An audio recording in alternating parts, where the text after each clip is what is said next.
John Lund as Johnny Dollar. Hi, Johnny. Shelley Thomas at Federal. Well, you're up early today. I've already been at my desk for 2 hours. How'd you like to work on one for me? What's it about? In cold, hard claim cash, it comes to exactly $12,482.16. That's interesting. What does it mean? Somebody's been filching a lot of merchandise over in Toledo, and it's beginning to hurt. Could you get over there and have a look around? Sure. But it sounds like a police job to me. Well, I don't expect any miracles, Johnny. I just want a good factual report on the whole business for my clients. See you in an hour.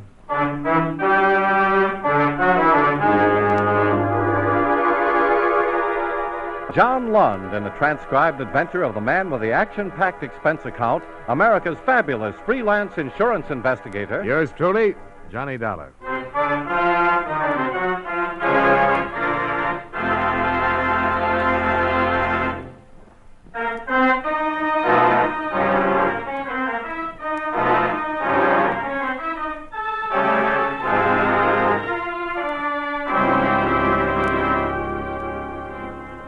Expense account submitted by Special Investigator Johnny Dollar to the Federal Insurance and Claims Adjusters, 2044 Appalachian Drive, Hartford, Connecticut.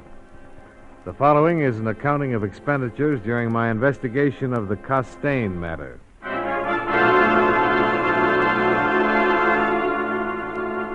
Expense account item 1, $49.15. Plane fare and incidentals, Hartford to Toledo. En route, I read over the details concerning the case. 37 stolen merchandise claims had been filed and paid off in what looked like a first-class shoplifting epidemic in Toledo. I parked my 2 bags at the Commodore Perry Hotel and went over to the main police station. Lieutenant Sturgis was in charge. Sit down. Thanks. Federal Insurance and Claims Adjusters, huh? That's right. You're here to find out what we've been doing about all this shoplifting, is that it? Well, we represent the insurance companies who've had to pay off on these theft claims. Yeah, sure, I see. Well, where do you want to start? Let me see. How about this Maumee dress shop, Lieutenant? Okay.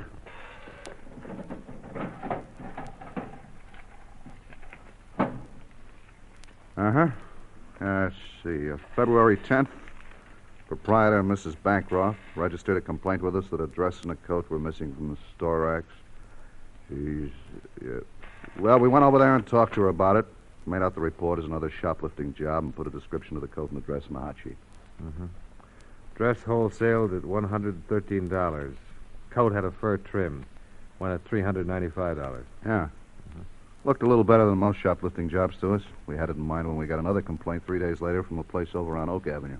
That'd be, Milady's Shoppy? Yeah. Negligee and a silk robe. Yeah, we covered that one, too. Both of them came to $286. Yeah, same thing as the Mommy.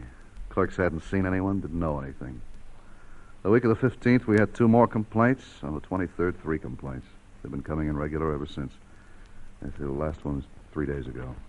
Always the best stores, always expensive merchandise. We rounded up every known shoplifter in our files, and we've had our store personnel at all of our lineups. No one's been able to make an identification so far. First, we thought it was a plain, expert shoplifting done by a well-organized gang. Looks that way. Not so much anymore. Did you notice on your list there that all of these items are for a woman? Yeah. Dresses, coats, blouses, cosmetics, millinery, costume jewelry, and so on.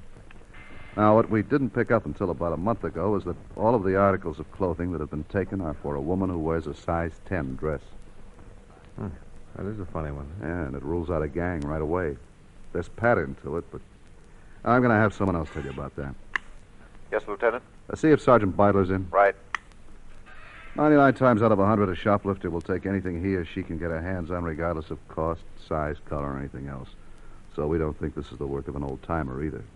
You mean somebody's just gathering up a nice wardrobe at my insurance company's expense? Something like that.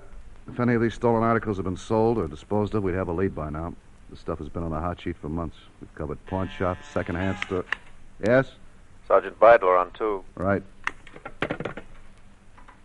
Hello, Sergeant. How's it going? Fine, thanks, Lieutenant. There's a man in my office named Dollar. I'm sending him down to see you.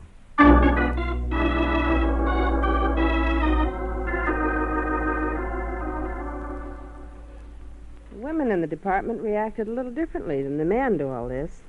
How's that, Sergeant? Well, when they went over the stolen property sheets, they were first impressed, of course, by the fact that all of the clothing was for someone who wore a size 10. The other thing, though, was the good taste. Well, a lot of thieves have good taste, I suppose.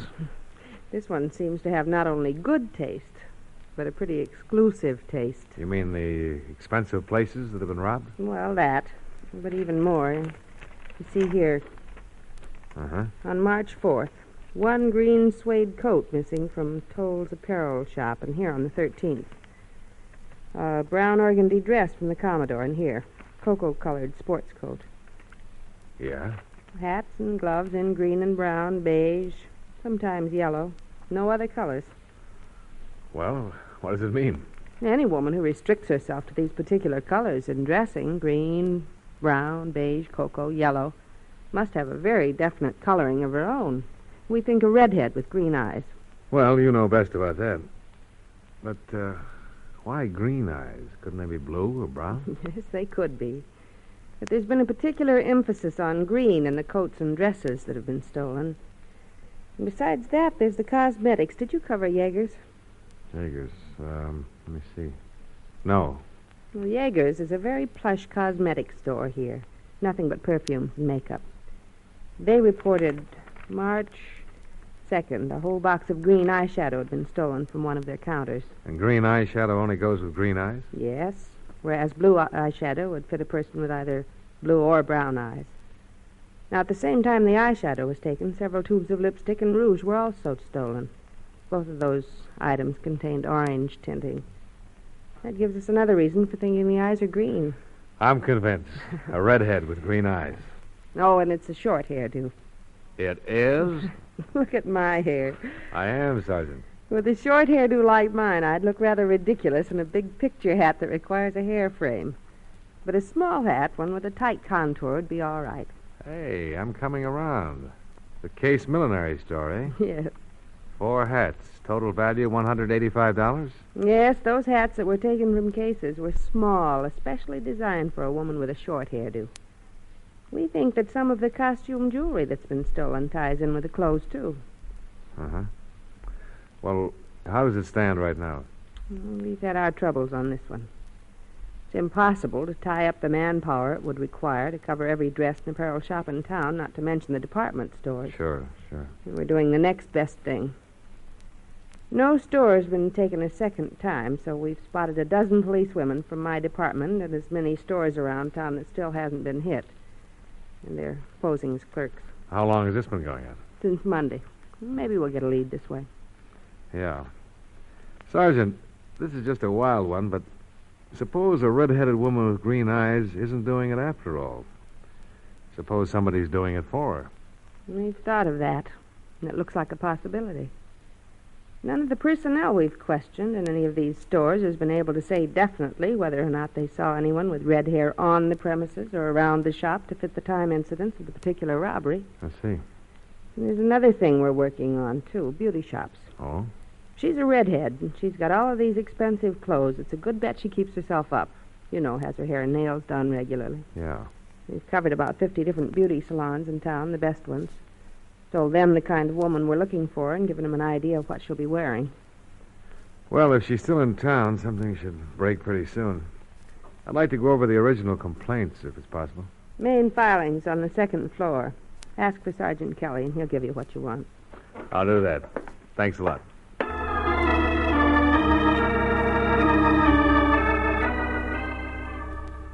After a full day and a half of studying the crime reports, I wholeheartedly agreed with Lieutenant Sturgis and Sergeant Beidler.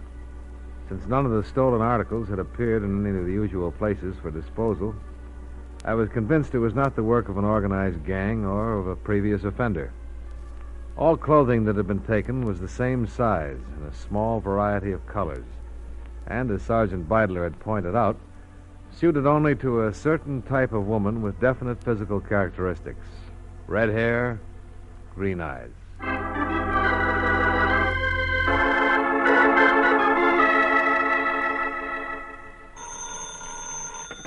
Johnny Dollar. I think we've got something here. What? The lead on one of the coats.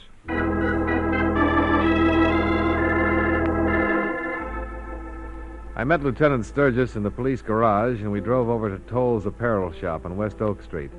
One of the clerks there had phoned in and reported she'd seen a woman wearing a green suede coat that had been stolen from the store a month before. The clerk's name was Alice Emerson. I'm sure it was the coat. Well, how can you be sure of that, Mrs. Emerson? Well, it was the only one like it in the entire store. And as far as I know, in Toledo, it had a gathering at the back and gold buttons. I just knew that coat the minute I saw it on her. I just knew it. Oh, this was about a half an hour ago, you say? Yes, I was on my lunch hour, and I was eating at the Westgate. The cafeteria? Yes. She was about 3 people ahead of me in the line. I didn't remember at first that the coat had been from us, but when I sat down to lunch, I recalled it. Mm-hmm. I really didn't know what to do exactly. Then I thought, well, I'd better make sure it is the coat, you know. I wouldn't want to make trouble for anyone. What did you do? Well, she had a table over by the wall eating her lunch alone. So I finished my lunch, and I walked over near her, and I took a good look at the coat. It was our coat, all right. The one that was taken from that rack over there. I was going right out on the street and call a policeman, but I guess she got a little suspicious of me looking at her the way I did, and she got up and left. What did she look like, Mrs. Emerson? Oh, she was a nice-looking woman. About my size, 30 or so. Very nice. What color was her hair? Dark. Very dark. Dark? Black, you mean? Or dark brown. I don't know which. Did you happen to notice the color of her eyes? No, I didn't, but she wore glasses.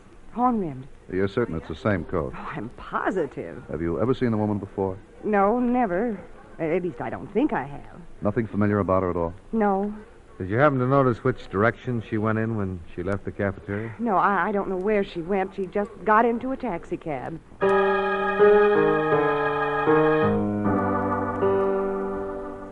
I went with Lieutenant Sturgis to the offices of the taxi cab company that covered metropolitan Toledo. There we began checking the waybills as they came in. Since less than an hour had elapsed from the time Mrs. Emerson called in, we didn't have to go through too many of them. At the intersection of Oak and Westgate, which was right in front of the cafeteria, cab number 418 had carried a fare to a hotel apartment house called the Colonial on the east side of town, Yondota Street. We spoke with the driver of the cab on the phone when he checked into the office. He remembered the fare. A woman in a green suede coat.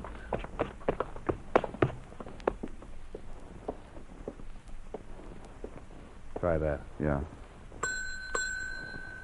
Hello, can I help you? Police. Oh? Now, sometime in the last hour, a cab brought a woman to this address. We'd like to talk to her. She's about 5'4", about 30, dark hair, wearing a green suede coat. You know her? Well, now let's see. Wore horn-rimmed glasses? Well, I've got 175 apartments here. Wait, a green suede coat? Yeah. Well, Miss Jones. Jones, huh? Yes, Lillian Jones. She just checked in 2 days ago. Alone? Yes. What apartment is she in? 1429. Shall I ring her? No, never mind. We'll just go on up.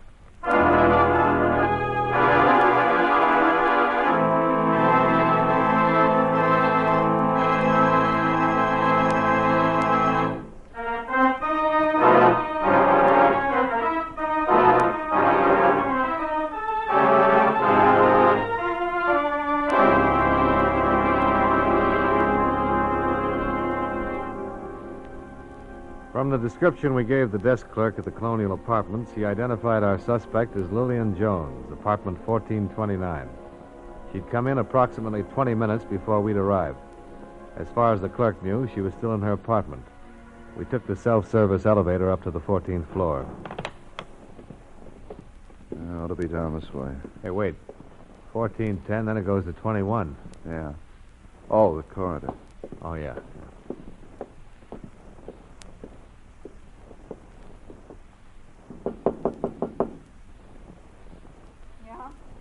Lillian Jones? What do you want? Police. Like to talk to you. Oh, just a minute.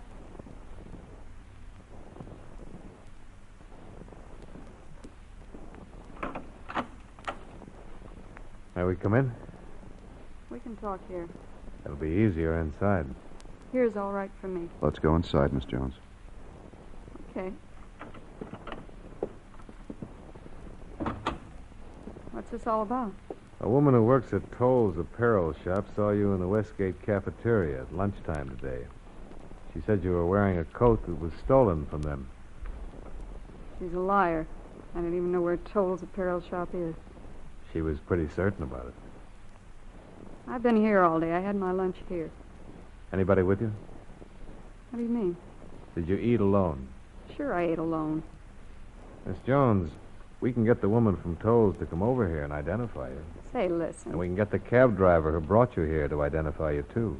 They'd all be lying. I've been here all day. Can you prove it? Sure, I can prove it. Clerk downstairs said you just came in about 20 minutes ago. He's lying, too.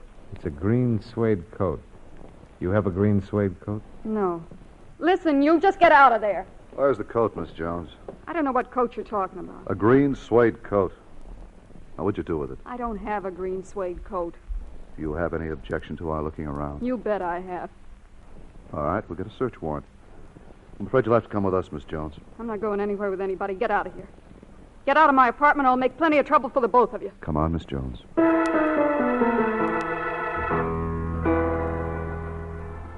Lillian Jones had a record of one previous arrest 2 years before. The charge, grand theft. She'd been released for lack of evidence. Her profession was listed as a domestic. The saleslady from Toll's apparel shop appeared and positively identified her as the woman she had spotted in the Westgate cafeteria wearing the stolen coat.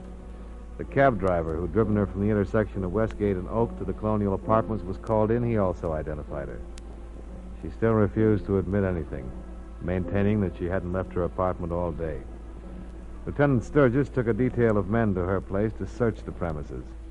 I stayed with Sergeant Beidler while she questioned Lillian Jones. Why won't you tell us what you did with the coat, Lillian? I don't know what coat you're talking about. Honest, I don't. Mrs. Emerson saw you wearing it at the cafeteria today. The cab driver saw you wearing it. The clerk at your apartment desk saw you wearing They're it. all liars. I don't own a green suede coat. You people have no right to hold me like this and ask me all these questions. I haven't done anything. What did you do with the coat? There isn't any coat. Where'd you hide it? I want a lawyer. Can I call a lawyer? Tell us about the coat. You stole it from Toll's apparel shop on March 4th. Isn't that right? I don't know anything about Toll's apparel shop. I told you. It's on Oak Street. I'll drop in and say hello sometime. What about the other thing? What other thing? You know what we're talking about, Lillian. Why don't you get it off your chest? We'll find out sooner or later. Who are you working with? I want a lawyer. Where's it hidden? I want a lawyer. You can make a statement now and save yourself a lot of trouble. I want a lawyer.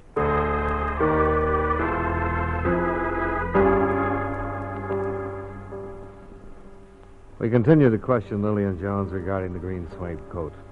She denied ever having such a coat in her possession. However, at 3:45 that afternoon, Lieutenant Sturgis returned with his detail of men. They had found the coat, stuffed into a clothes hamper. I took it over to the shop, and the people there positively identified it as the one stolen on March 4th. Yeah? Yeah, it had their label and one of their stock tags in the pocket. Well, that should do it. I don't know what we've uncovered here, though. There wasn't anything else in the apartment that fit any of the other thefts. Yeah? Well, you can hold her on this. Oh, sure. I'll have her booked in right away.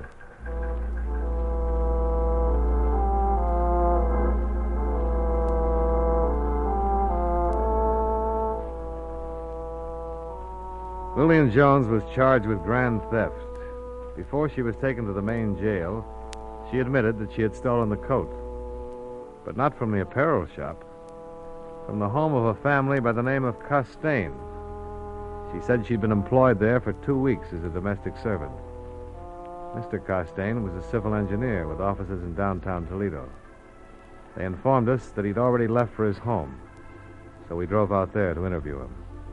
It was a large 12-room place on the edge of town. A servant took us into the living room. A few moments later, a tall, gray-haired man in his early 50s made an appearance. I'm Mr. Costain. I'm Lieutenant Sturgis, Mr. Costain. This is Mr. Dollar. How do you do? Police? That's right. They hate to bother you around dinner time like this. Quite all right. Sit down, please. Thanks. We're holding a woman downtown named Lillian Jones, Mr. Costain. I understand you employed her at one time. Lillian Jones? Oh, the maid, yes. Is she in trouble? We're just checking her story. I see. She was in possession of a green suede coat at the time we took her in, Mr. Costain. Mm-hmm. She insists that she took the coat from your home. Why would she say a thing like that? Well, we don't know. We thought maybe you could clear that up. I have no idea what she's talking about. I fired her last Tuesday, I believe it was. That was the last I saw of the woman. Was she very angry when you fired her? Not particularly. It's just that she didn't work out here very well. I gave her 2 weeks' pay, told her to go. It's a green suede coat with gold buttons down the front. I don't know where she got it, I'm sure, but I know she didn't get it here. Funny she'd tell us she stole it from here. Yes, it is. But I don't know why. Is Mrs. Costain at home? Mrs. Costain passed away last February. Oh, I'm sorry. Do you have a daughter? No. Well, we have to check into all these things, you know. Oh, I understand. I wish I could help you. You can if you will, Mr. Costain. How's that? Would you mind dropping into my office tomorrow and taking a look at the coat?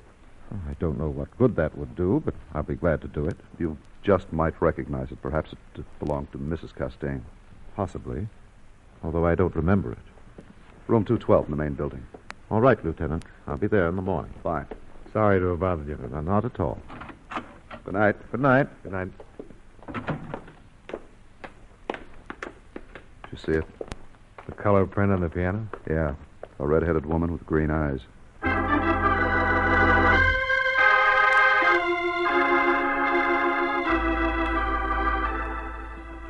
A check in the neighborhood revealed that the Costains had been living in Toledo less than a year.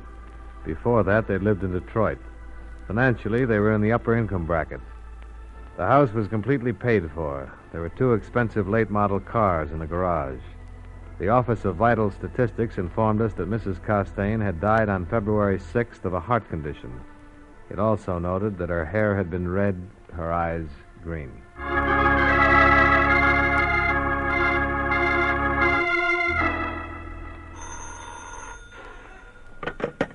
Lieutenant Sturgis, robbery.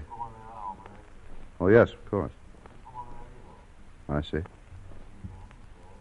Well, are you going to be home? Fine. Arnold Costain. Yeah? Yeah, he just changed his story. He said he did know that Lillian Jones stole that coat when she left the house. You give any reason for not admitting it when we were there? No, just wants to see us.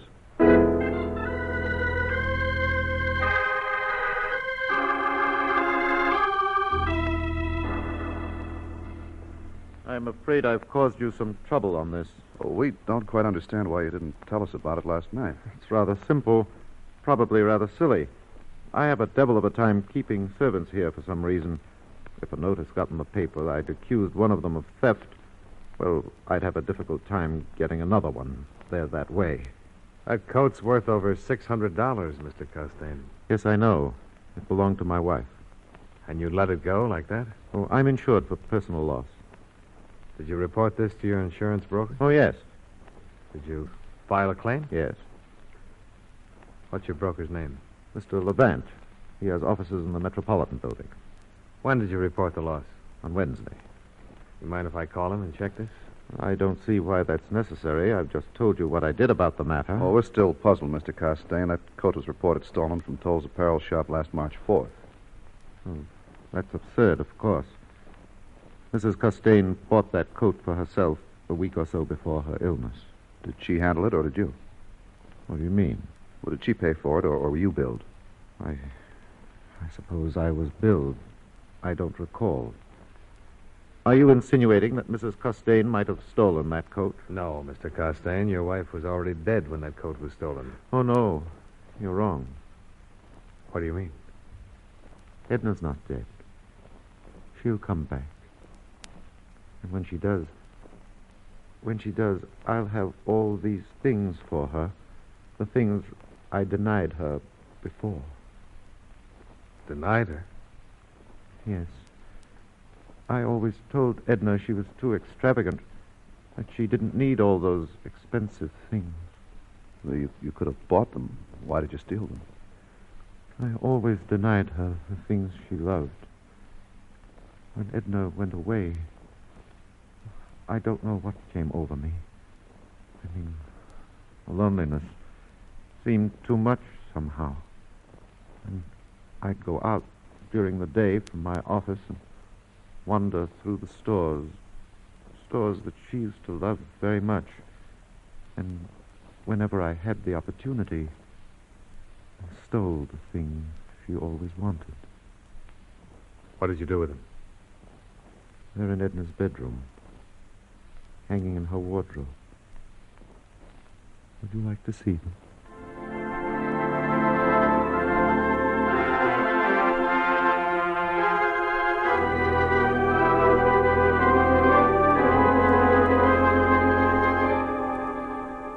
Expense account item 2, $75.25, board and room while in Toledo. Item 3, $62, miscellaneous. Item 4, $41.10, plane fare back to Hartford. Expense account total, $227.50. Yours truly, Johnny Dollar.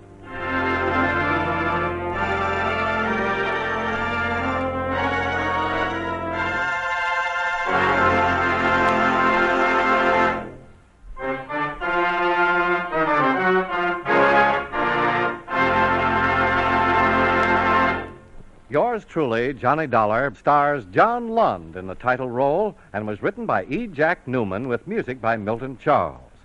Featured in tonight's cast were Hal March, Hy Averback, Edgar Barrier, Virginia Gregg, Mary Lansing, and Peggy Weber. Yours truly, Johnny Dollar, was transcribed in Hollywood by Jaime Del Valle.